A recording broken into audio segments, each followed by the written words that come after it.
everybody for tuning in this morning to the latest Three Pipe Retail Insights call. This week we're mixing it up slightly. Those of you tuned in hoping to see Farad, I'm sorry to disappoint, you've got me this morning.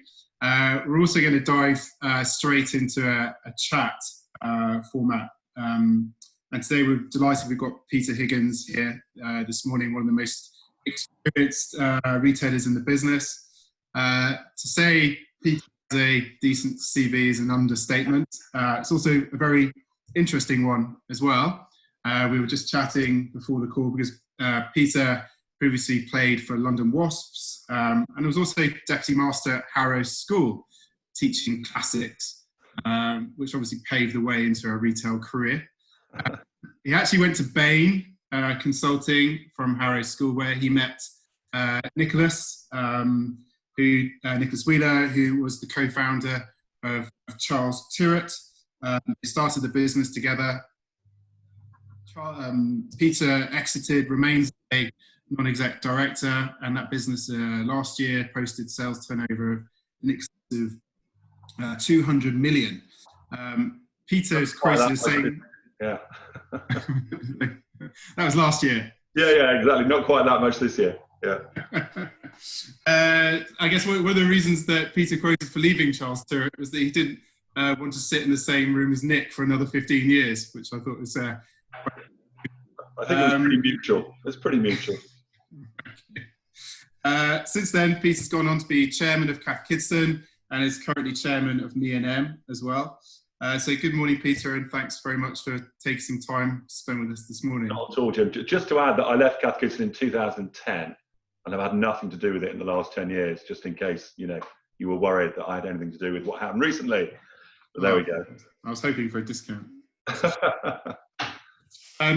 So I thought I'd start off the question just by raising an interview that I read actually when I was doing some research for this in Real Business magazine. It was an interview you gave in 2014, and the quote you gave was, "Never launch into a country just as it enters the worst depression in its history." And you were talking about how Charles Tyrwhitt had entered Japan market in 1996. Do you think the same holds true today, or is it a good time to launch a business? Yeah, well, I was being slightly facetious then. As ever, most of the mistakes were actually our own mistakes, and I won't go into all of those now. There was a depression there, and so that wasn't great. But actually, it's always a good time to start a business. Look, when things are booming, lots of people want to start businesses. But when things are bad, perhaps nobody does. So this could be the best time to start a business. Media costs are much lower than they've ever been, so new customer acquisition becomes good. The key thing is, have you got a differentiated service or product? Have you got something people want to buy? So whether it's a recession or not doesn't really matter. You just got to have the right product or service. By the way, we have a chat box. If you want to ask questions, please do note them down in the chat box, and we'll come to those at the end. But I'm going to run through some questions the next 10 minutes or so, then we'll come to any questions other people have. So I'll start with, obviously, where we are now. Retail was a challenging business anyway before COVID, but what impact has COVID truly had for you and for the wider industry? Well, I think overall, of course, it's been said before, it's just speeded up everything that was going to happen anyway. I mean, we were moving towards online. I think some retailers were moving particularly slowly. I think there's a very well-known large one that didn't even have its own transactional website, which is pretty extraordinary. But I think the days of, actually, if I can go back to Cath Kidston, I was there from 2006 to 2010, 5 years. And what we got right was multi-channel marketing. In other words, we had retail, we had a website, we had a catalogue, and they all fed each other. Effectively, you have 30 stores, so your catalogue, which lists all the stores, is free advertising for your stores. Your stores equally are just bringing in new customers. You're signing people up, so you can then email them or send them a catalogue. So we had this multi-channel business that worked incredibly well. And, we were making 20 to 25% net returns every year. And that worked incredibly well. I think that, that business model now is a little bit tougher. I'm sure, we'll come to talk about retail stores, but depending on which part of the industry you're in, you know, some of it's pretty bleak, pretty bleak. Yeah. The latest data shows that footfall seems to be about 50% down year on year. Obviously, that's unevenly spread across a lot of the retailers at the moment. Yeah. Who do you think's set well to recover faster, and then conversely, who do you think is going to struggle? Yeah. Well, I mean, yeah, that 50% figure really does oscillate quite a lot. I mean, if I just take, it depends what side of fashion you're in. You know, if you are in formal fashion, which is what Charles Tyrwhitt is in, some of the footfall is down 70, 80%. You know, it's not a great place to be. And that is because we know from talking to friends who work in the city or in law firms, accountancy firms, you know, a lot of those companies are not really planning to go back till really the late part of this year, with January as a sort of restart, if you like. I suspect there'll be a bit of an uptick in September, but our feeling is at the moment, certainly as regards the Charles Tyrwhitt stores, you know, we wouldn't really be looking to open many until September. I think most people think it's the summer now. Let's just go somewhere, get out of our houses, get out of our villages, whatever. I'm sure we're all going slightly stir crazy. I think the ones that have been impressive, the ones that have done well during lockdown, I mean, clearly if you're online only, you're in a great position. Charlotte Tilbury, you know, I think their sales have gone up fourfold, something like that, because you could not buy makeup anywhere else. With Boots opening again, of course, I dare say, and other stores, their sales will drop off. But the interesting thing we've always found is once someone's actually got used to online, you know, you order something on the Monday and it arrives Tuesday afternoon. You think, well, goodness me, what was the point of going out shopping? So I think Charlotte Tilbury have done, you know, unbelievably well. Also sold the business as well during lockdown, which is pretty amazing. Bowden have also done well. You know, they're a predominantly online business, but where they're fortunate, apart from they have a really well-run organisation, you know, they are in smart casual, and being in the smart casual sector is a good sector to be in. I can't imagine anyone on this call is going to be wearing a tie, sadly for me. You know, things have changed, and the open neck shirt with a zip neck top may well be the man's next dress code. I will say, actually, being impressed, and I hope Kieran won't feel embarrassed by me mentioning ME+EM, but I'm obviously involved in that business, and I think this should apply to any size business, but it seems to not as you get bigger. But ME+EM, it's a small business, and they just acted very, very quickly. And that is the thing that at Charles Tyrwhitt we need to get back, where, you know, we reduced the number of brochures and we just really focused on digital online marketing. And, you know, Kieran and his team did a fantastic job. So I'd say Charlotte Tilbury, Stella, Bowden have done very well in a much smaller way. You know, ME+EM have also done a fantastic job there as well. Do you want to highlight anyone that's not done so well for reasons? Not done so well. Well, I think that's obviously Primark. But I think, you know, Primark clearly, you know, not having a website. I mean, how did that happen? But you know, I think lots of the big retailers, you know, Philip Green, you know, has never really believed in online. I don't know if anyone's been into a Topshop recently. I went into the one in Oxford Street about 9 months ago. I was quite shocked at. It just looked awful, dirty, you know, it just didn't look great.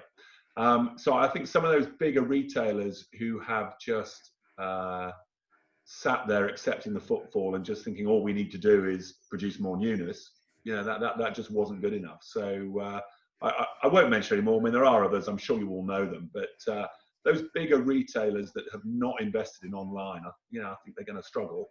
I'm sure we'll come on to talk about landlords, but, you know, it obviously depends on what happens with landlords. Yeah. Okay, well, let's talk about government quickly first. I mean, they've got a few cards up their sleeves that they can play. Obviously, it's not discussion about VAT reductions, extended business rate relief. What's the most important thing that you feel they could do right now to help? Well, look, the only thing we ever think about government is just don't screw things up. I mean, you know, I can't ever think of a time until now, actually, that the government has ever done anything for any business I've been in. So all I ask is that they just don't mess things up. But The business rate extension has been great, and I think the furlough scheme, well done, Rishi Sunak. That has been a godsend, certainly for the businesses I'm involved in, and I'm sure for many others. I'm not really. I suppose, economically, I'm not very good at economics, but I'm probably a free marketeer, libertarian. I don't really believe in tariffs. Obviously, they're talking about taxing Amazon and other similar companies. Now, I think they should do that to Amazon because they don't pay any taxes. I think if a company doesn't pay taxes, they should pay in some other way. But it's a very difficult thing to do, because you put a tax on Amazon, let's say it's at a particular rate. Because if you just say we're going to tax Amazon, then Trump's going to tax all the companies that go to America. So that's not going to work. So you say, well, okay, let's tax all companies in Britain with online sales of over $1 billion. But then what about Next? Next have got all these stores, they're paying their rent, they're paying their rates, they employ tens of thousands of people who pay taxes. So you do have to be a bit careful about that. I think Amazon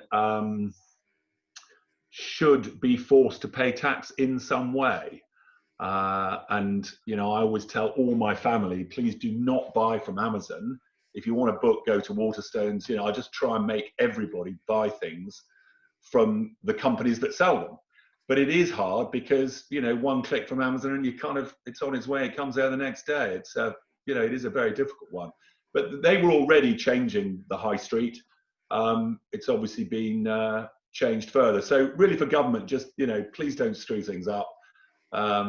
Thanks for the furlough scheme, and if you can do anything about Amazon paying its taxes, that would be great. But I think that's also a global thing. It has to be governments getting together, which I suspect might be quite tough to do.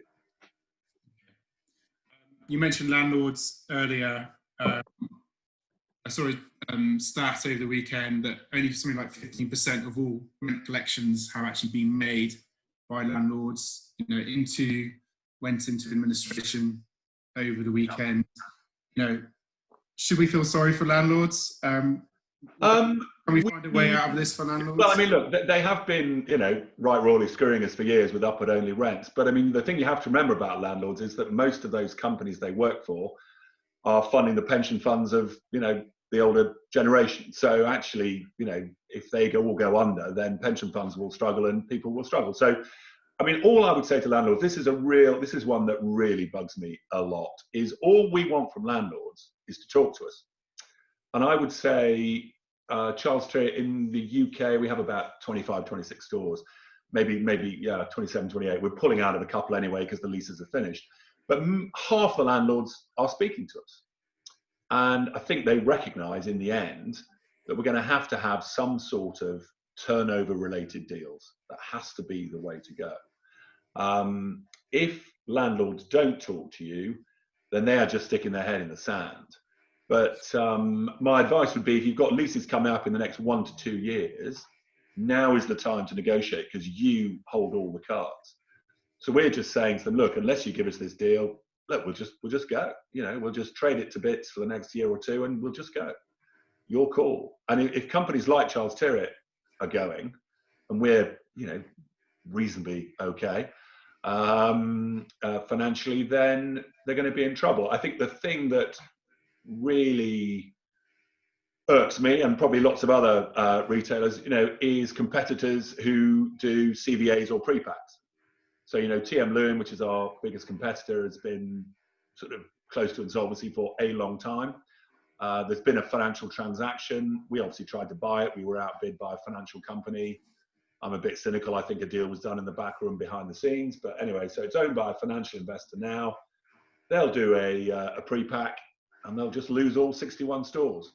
So you've got a business that's losing a shitload of money, goes into pre-pack, just as an online business that's immediately making money. Now, to me, that's unfair competition. But, that is the law, so they're allowed to do it. But it's, it doesn't feel right. But equally, so we're going to landlords and saying, well, you're going to lose these 61, 65 stores. You want us to stay, you're going to have to do something for us. And I would say, so far, certainly the half that have engaged with us, we will, I think, get somewhere. And those that don't, we'll just let the leases go, and we'll, thanks very much. We don't need you anymore.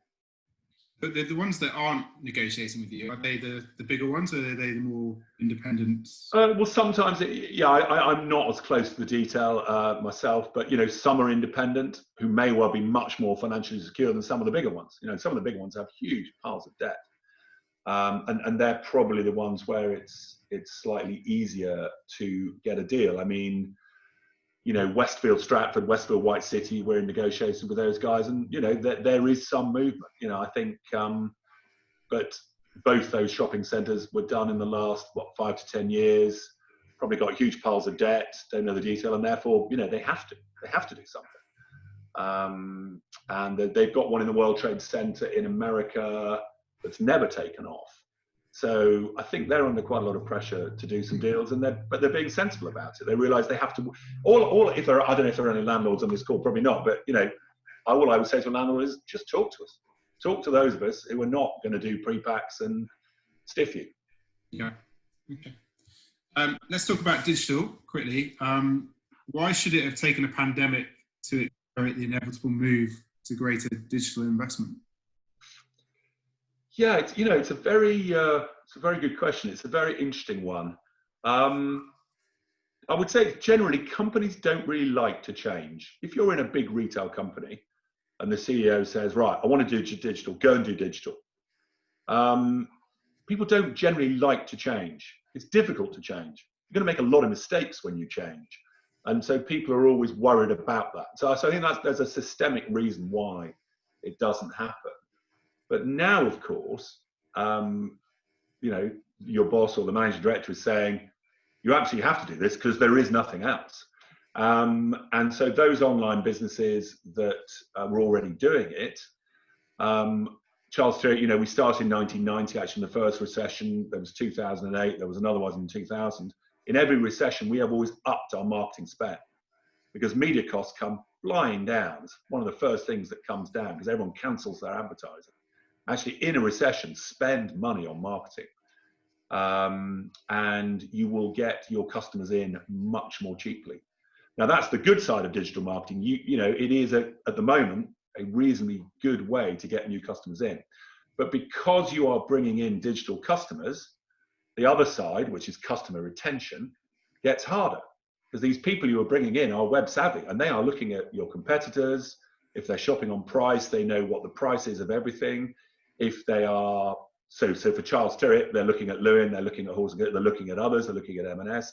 If it's ME+EM where you're looking at product, they'll be looking at, Joseph or Hush or, other similar brands to see what they can get value for money wise. So digital is brilliant for new customer acquisition, but it makes customer retention much harder and you have to have the full package. You've got to have great product arriving on time, looking good, fitting. All that service stuff has to be absolutely fantastic or you'll lose the customer. So if you got them in cheaply but lost them within 6 months, no good. So digital's brilliant, but it keeps you on your toes. So we have a question in from Farad. With Boohoo buying up the online businesses of Warehouse, Oasis and Karen Millen, how much of the opportunity is around buying online assets of distressed businesses? Yeah, well, that's a very good question and something we ask about. I mean, I would assume that what Boohoo are doing is having a younger customer. Time has been going on and their customer's getting older and that customer won't want to continue buying from Boohoo. So I assume their strategy is to buy brands that their customers can grow into. Obviously, the big danger of buying any other brand, and I've made this mistake myself, is it's a loss of focus. When we were looking at buying Lewin, I mean, obviously for us, it was just a no-brainer. I mean, it would have been, the synergies were enormous. It would have been fantastic. In the end, we were outbid. But my main worry was, look, we've got to look after our own business. Everyone will get really excited about buying a new one. And then, hang on, what about, your own business? And maybe one of your other competitors eats your breakfast, lunch, dinner while you're sorting out the mess of the other business. I'm not saying Lewin was a mess, but there was a lot to fix.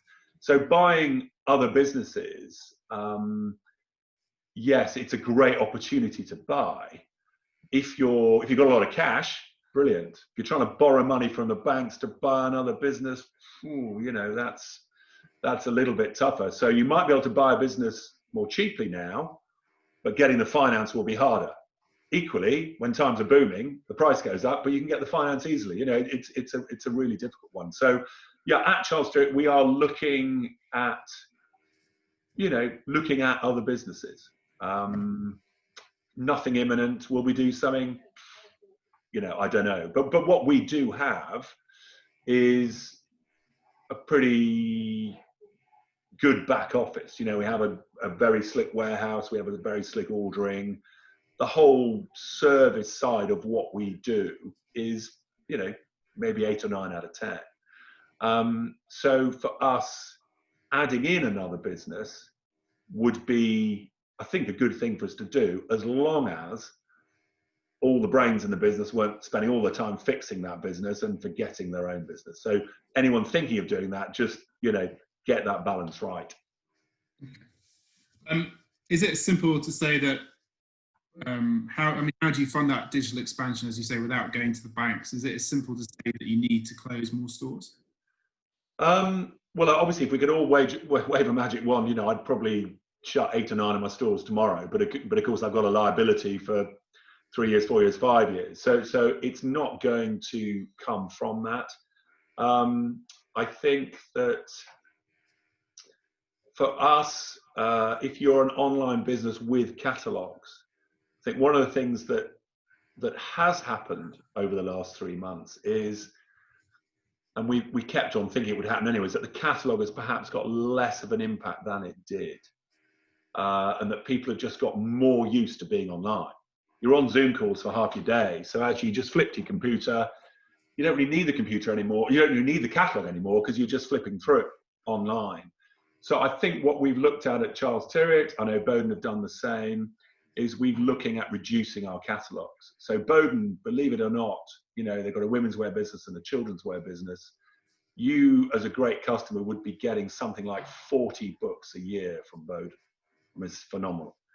But it's a machine, they know it works. And they will reduce that. And I think the money that they save from doing that, they will invest in digital. I think half of them come here, by the way. Yeah.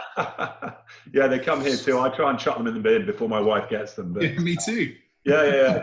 It's an age old. It's saving me. Every time I chuck one away, I think I've saved 100 quid. This is brilliant. Yeah. Obviously, into the recycling, I would say, obviously into the recycling, not to the waste. Absolutely. So let's talk about the future. Interesting, obviously, what's happening in Leicester at the moment, but obviously with lockdown measures, has the joy of shopping just been sucked out of the retail world? I mean, why would you want to go into now? What's the point? Well, I mean, look, I've always absolutely hated shopping. I think you told me once, Jim, you have too. So for me, no joy has been sucked out, because I never have. The high street, though, is quite a sad place. But this was going to happen anyway. It's just probably been sped up by 3 or 4 years or something. Why would you go and buy a lot of things that you don't necessarily have to try on if you can just buy them online? No, so what the government has to do, and what local government has to do, we have a problem. We don't have enough houses. So why don't the planners and the architects and local government get together and produce blocks of flats with shops underneath, where actually the whole thing looks amazing? If you want to buy a flat above a shop at the moment, it's hard to get a mortgage. It looks a bit rubbish. The doors next to the shop, it's always a bit messy. But I think what government has to do is combine the two. We can create really beautiful flats above shops, and then why wouldn't the people living in those flats pop downstairs? Of course they would, because one of the things, I'm sure we'll come on to it, the problem with online shopping is a climate one.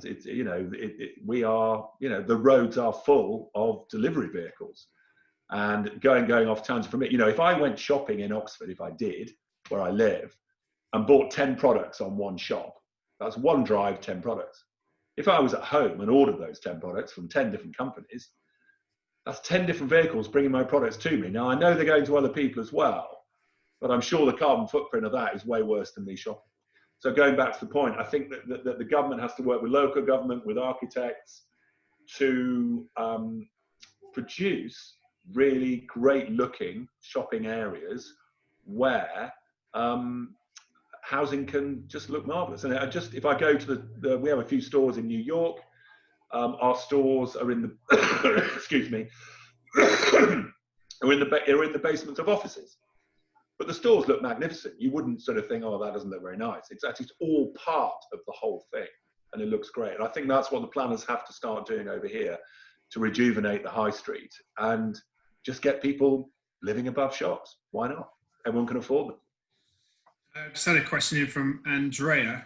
How well a brand responds to this crisis, whether it's the pandemic or discrimination process, will have a huge impact on likelihood to buy that brand in the future. You spoke about customer retention and digital competition, but how do you view brand loyalty to create a competitive? Well, yeah, very good question. And again, I can only talk really about my own experiences. If I just talk about Charles Tyrwhitt and ME+EM, one of the things we said really early on is that both Nick Wheeler and Claire Hornby needed to write to our customers and tell them what we were doing. Tell them what we were doing to keep our staff safe, to, I suppose, what we were going to do in the future in terms of our helping our customers, whatever it is, and products and so on and so forth. So they both wrote really personal letters. Johnny Bowden did the same. I think he even did a video, which actually was kind of okay, but some people might have thought it was a bit, ugh. But anyway, people realized they needed to do more. And we had a fantastic response. I mean, a really amazing response. Not just in terms of sales, that's just people saying, I really appreciated you being very open and honest with us. Claire now does a blog at ME+EM. I think it's every fortnight now. And she's just been talking about life in lockdown, her favorite writers, her favorite photographers, and all this sort of stuff, and just giving people some ideas of how she's coping with what's going on. And again, we've had great success with that. So Andrew's question is a really good one. You have to work even harder at your brand, because it used to be, your store was your brand. You walk in the store, you get it. But now it's just a bit harder, isn't it? You've got to do a lot more than you used to do. And any company that just sits back and think, oh, I did that brand exercise last year, everyone gets my brand. People don't. You get it because you breathe it every day, but you've got to keep on telling your customer why you are this great brand all the time in everything you do. So yeah, good question. Just focusing a bit more on premium brands that traditionally have relied on high personal touch, high customer experience within stores. If that's not there, then what do they have? How can they differentiate themselves? And well, yeah, that's. I mean, I suppose people will know this anyway. And look, I mean, I think one of the things you have to do is engage with your customer, and the obvious way to get around COVID and getting them in there is to invite them for personal shopping. I mean, it's not. I don't think that's rocket science. I don't think I'm giving too much away, but at Charles Tyrwhitt, we have a made-to-measure suit service. I mean, this is, I suppose, the one tragic thing for me is, of course, suit sales are not huge at the moment and may not be for quite a while. But we thought we'd got this game changer where someone could come into one of our stores, be measured for a suit, you get it in 3 weeks' time, and you could pay as little as £399 for a made-to-measure suit. I mean, that was a game changer. It really was. And we've gone from nothing to 10% of suit sales within a few months. Now, well, not many people are going to be buying suits, I don't think, for the next 6 months. But we could and will, invite customers who have, we are good customers, and say, look, come to the store 9 o'clock on Monday morning, just you in the store for an hour, if you're interested in getting a made-to-measure suit. So they'll get a fantastic personal service. They will, I'm bound to say this, wouldn't I? But I mean, I have got a made-to-measure suit. I mean, it is amazing. It will suit perfectly. If they're only going to wear one suit anyway, you might as well have one that looks amazing. And so that's the way that Charles Tyrwhitt will do it. We will try and invite people for that personal shopping experience. And you talked about the premium brands. That only, I think, works economically if you're premium price. So they're going to spend $399, $499, $599, depending on the fabric. If you are a DKNY or a Gucci, clearly someone coming in is probably going to spend the same amount of money. So I think that works.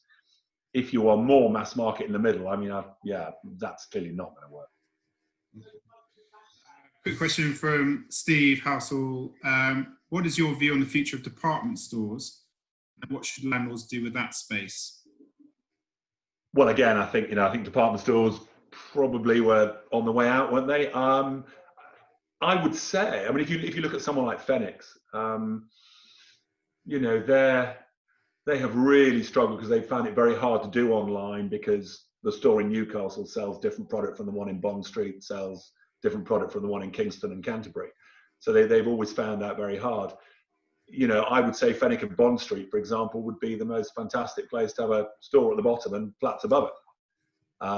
So if I was owning House of Fraser, Debenhams, you know, I'd be looking to go into a joint venture with a very good architect, but then a good house builder, and I'd be keeping retail on the ground, maybe the first floor. You know, I don't know the economics of it exactly, and then turn the rest into flats. You know, we are short of really good accommodation. We don't want to chew up more greenfield sites. So if I had Debenhams, House of Fraser, or Phoenix, I'd turn them into flats.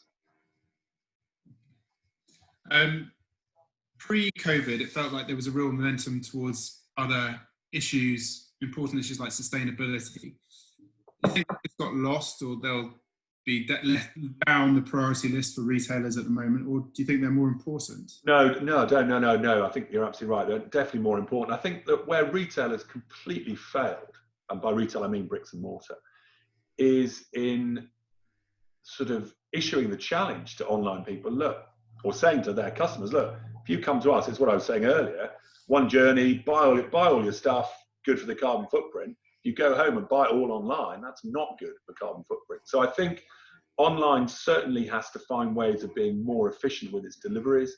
And I'm sure, you know, there'll be some technical people working away at that and making the logistics of improving deliveries and so on. And actually, I have got a mate of mine who's doing a bit of part-time work for Hermes, you know, and the number of deliveries he has to do every day is going up and up and up as they work out a more efficient way of doing the route. So that is happening. So I think, no, sustainability, I think that's definitely with us. Everything we can do, you know, you look at the good side of COVID, it's been, it's 50% cleaner and there's fewer cars around, you can get places quickly, you know, that's good. And I think what will happen clearly is more people are going to work from home. You know, we don't believe we need the office space we've got. If there's another company wants to move into the Charles Tyrwhitt office and take half of it from us, yes, please. That would be great. So I think more people will work at home, which I think will have a benefit on mental health for people, less traveling. I think most people in London travel 2 hours a day there and back. Work from home, you've got 2 hours more to do your work, or go for a walk in the garden, or do whatever. But so I think that sustainability will be just as important, and I think it has made people think more about climate change, and actually not going into work is a good thing for everybody. But the big problem, of course, what happens to public transport? Because if nobody's going on the trains, if nobody's going on the tubes, then there'll be fewer trains, there'll be fewer tubes. You know, but then maybe we also have to have flexible hours of working, but that won't work because you can't get the trains to run all day. So, you know, government has a difficult, that's going to be difficult. The economics of transport is going to be tough, because obviously what we don't want is everyone going in cars, because that's slightly defeating. Yeah. Okay, we have a question from Hemmer. What is your view on diversity? That brands have historically not adapted over the years, and now many are rushing in and being criticised for not being genuine. Yeah, God, yeah, it's companies can definitely do more. Just let me say one thing, because this drives me nuts.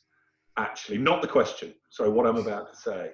And I was very fortunate. I sat next to Laura Koonsberg at lunch a few months ago, and I harangued her about this. I said, you never, ever ask people who run small to medium-sized enterprises. You never ask us any questions. So here's my answer to the question that I wanted you to ask me. What do you look for when you're interviewing someone? Now, I can just say anyone who runs a small to medium-sized enterprise, the only thing you want to do is employ the best possible person you can, regardless of race, color, creed, or gender. If you, for whatever reason, don't wish to employ a woman, even though she's far, far better, you'll go bust. It's as simple as that. So I don't really believe most of the people I know who run those businesses, we may have subconscious bias, absolutely we may, but we're always just trying to get the best people we can. Now, I know at ME+EM that of our head office staff, 30% are from BAME. At Charles Tyrwhitt, I think we are roughly the same. The numbers change obviously yearly, but we're roughly the same. So we're doing our best. Where we can do better is at senior board level. But this, I think, is where it gets very difficult. I mean, our HR director absolutely scours the universe to get people from all areas. But if we don't get people applying from ethnic minority groups, well, we just can't employ them. But if they were good, we absolutely would. We absolutely would. So I don't know, Hemmer, if that's answered your question, but certainly in small to medium-sized businesses, we just want to employ the best people. And we are trying really, really hard to increase the number of people who are applying to us to be as diverse as we possibly can. Hemmer's come back actually, and yeah, sure. It's been more about the external marketing of the business, use of models, use of well, okay. Listen, I'm very proud to say that at ME+EM, half of our models are from BAME backgrounds. You go on the website now, you will see that. At Charles Tyrwhitt, we oscillate between 25% to a third. You know, if you have 6, 2 will be BAME. If we have 4, 1. So we are probably ahead of most people on that, I'm guessing. But again, it's just common sense. I mean, you think who your customer is. I mean, why would you do anything different? But I do think, Hemmer, I do think some bigger companies have been perhaps a bit slow. I remember, again, I'm sorry to just pick on Bowden. I know Bowden very well because I know Julian Granville and Johnny very well. I think Bowden, I'm going to say, as the time goes by, it gets difficult to remember, 15, maybe 20 years ago, put a model of colour on their front cover. And that was a really big move for them. And they were worried about it. But actually their customers, you know, not surprisingly, just thought it was great. And so it's up to companies like, you know, Charles Tyrwhitt, Bowden, ME+EM to just do what we do. You know, we are making progress. I think some bigger companies, I can't remember, one of the US companies, there was a big picture, wasn't there, of their entire board. They'd come out, you know, in huge favour of Black Lives Matter, and then they showed the 14 board members and they were all white. So that's kind of a difficult one, isn't it? You know, I always say you've got to judge people by their actions, not by what they say. That company, I forget which one it was, probably good that I've forgotten actually, you know, needs to do something, you know, do something. Question from Manuel, asking about what retailers can do to develop more at-home services. So, for example, you mentioned suit fittings. Is that something you could roll out actually in people's homes versus actually? Well, that's actually a very good question. We are working with our suit supplier quite hard on the technology. And my partner, Nick Wheeler, I don't know if anyone's met Nick, but obviously I am, you know, 6'4", perfectly formed. Nick is sort of 5'11.5", and he's sort of as wide as he is tall. And they did this thing with the scanner where they scanned his body and made him a suit from the scan. I mean, it was shocking. It was so bad.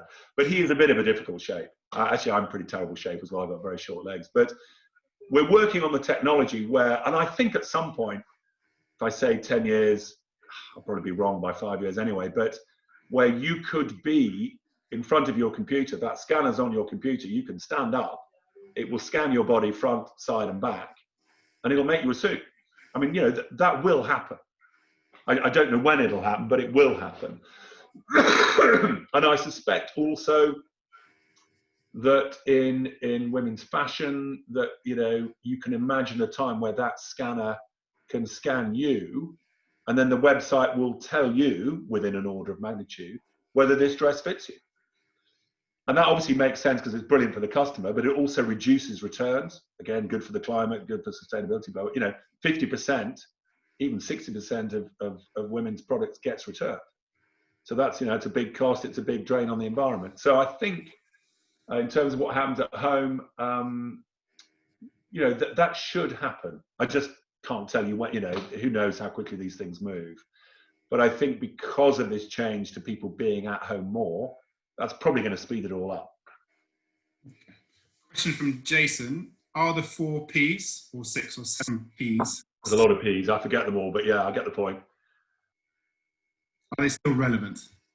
I think they're always, I think they're always going to be. I mean, in terms of, if one of them's place, retail, is going to struggle for the next few years. But people, again, but the most important one is people. Look, I always say you can have the best product in the world, but unless you've got great people, you're not going to be truly successful. Mind you, it's also true. You got the best people but crap product, you also won't be successful. So product and people are the 2 most important things.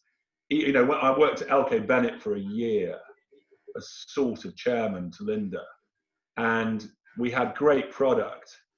We had quite good people, but she had spent no money on the infrastructure at all. The service was shocking. But because she did great product, people were prepared to put up with it. But that doesn't work today, because actually what Amazon has done is, change service forever, unless you can get something there within, at least 2 to 3 days, people are just not going to buy from you. However good the product is, you just got to be on it now. So I think, the Ps are still, they're still important. Okay, so coming into the business end of the year, I guess, Christmas, make or break? Well, I mean, it always is. Look, Christmas always is make or break for most people. Fortunately, the brands are, I look back on Cath Kidston, yes, gifting was phenomenal, but we'd already done okay anyway. For Charles Tyrwhitt, Christmas is not such a big deal. I mean, people used to buy ties for Christmas, but that's not happening anymore. So I don't think Christmas is any different, but I think really the next 6 months, what right now, June, July, being on sale, that's make or break for most people, because you've got to get rid of your spring, summer season. And if you've had stores closed, you're just sitting on millions of pounds worth of stock. So I think June, July is more important. But as soon as that's gone, then Christmas becomes more important. It's just going to be tough for the next year, I think, for all of us to flatten out our stock. And again, we've taken the view that we're going to work with our suppliers. We're not just ringing them up and saying, sorry, that's it. We're saying, look, we'll take this, but can we leave that till next summer? Or, we're trying to work with them. And that's, again, something that's changed. I think, if you look at the well-known retailers over the last 20 years, they treated their suppliers pretty poorly. For us, we've always felt it's a collaboration. And if I use an example, Nick always plays tennis with a guy who runs one of the biggest shirt factories in the world. And Nick always just loses. But, I mean, he says that. I suspect the other guy's a lot better. But, when we ring this guy up and say, listen, we're desperate, we've just run out of evening shirts, what can you do? We get them by the end of the week. So working with your suppliers is much more important than just, screwing them to death. Question from Phil. How will buying and consequently discounting change based on COVID, particularly for fashion? Well, look at that. That's very tough. And I think someone mentioned earlier about, what do we do to protect our brand? There's a very difficult balancing act here now, because we've got to get rid of this stock. But if you're doing 20, 30, 40, 50+% off until the end of August, what do people think about your brand after that? Ordinarily, you've sunk your brand, haven't you? You can't do that. I think people will forgive. I think people will understand that everything has, been a bit tough and people have had to do that. So what you do then when it comes to the 1st of September, and I'm saying that because I think most people are extending summer seasons to the end of August so they can get rid of the stuff, is from the 1st of September, you've got to hold your nerve. You just don't discount. As soon as you start discounting then, I think your brand is something. You've just got to stick with it.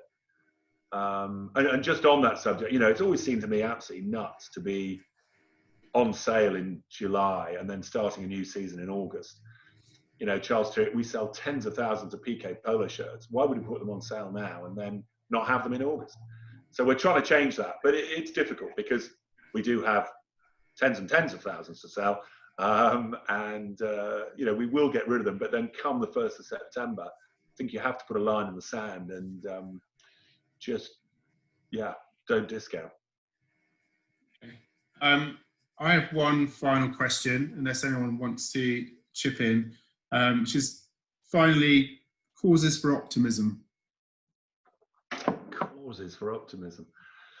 Oh, well, I'm sort of generally, Nick, my business partner, is the optimistic one, and I'm sort of more, because I come from Yorkshire, I'm sort of slightly miserable and a bit pessimistic. But actually, overall, yeah, causes for optimism. I think what COVID's done is made people work smarter, work faster, make change more quickly. So in both Charles Tyrwhitt and at ME+EM, we've made changes much more quickly. We don't have lots of meetings. We just make a decision and just do it. And so I'd say that causes for optimism are that small to medium-sized businesses, and I hope larger businesses, I hope, have learnt how to make decisions quickly again. Charles Tyrwhitt had definitely gone through that malaise once you go through the £200 million marker of just becoming a bit corporate and, you know, just too many meetings. We've slashed those meetings, decisions are happening quickly. So for optimism then, quick decision making. We're all working much harder on online because that is the future, as it always was, but got to be smarter and quicker at that. I think those of us who've worked with our suppliers will have a closer relationship with those suppliers. So I think once we've got through the next year, that will be good. But I think there's just no getting away from it. You know, the next year will be tough. And, you know, a lot of people will lose their jobs. There's no doubt about it. So there's going to be less spending power. I sort of feel it as a duty as a person to spend money, you know. So, and I actually, during lockdown, I said to the whole family, I want you to choose a small online business and I want you to spend 100 quid there.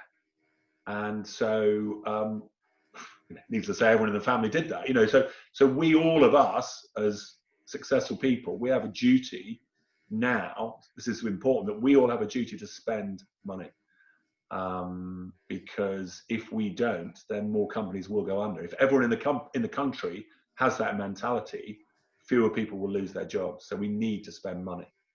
And for some people, that's great news. For me, it's still quite hard to do, but I am doing it. Does anyone have any questions at all? Feel free to unmute yourself and pipe up, or drop a quick message into the chat box. Peter, thank you very much. It's been wonderful to chat to you. No, it's a pleasure to see everybody. Just a quick reminder, our next webinar is on Wednesday the 8th of July. Next week, we have Diane Whirl from Springboard Research coming back, and we'll be sharing the latest footfall data and consumer insights. So there'll be an invite going out for that later this week. But in the meantime, have a great day, everybody, and thanks for tuning in. Yeah, thanks very much, guys. Cheerio.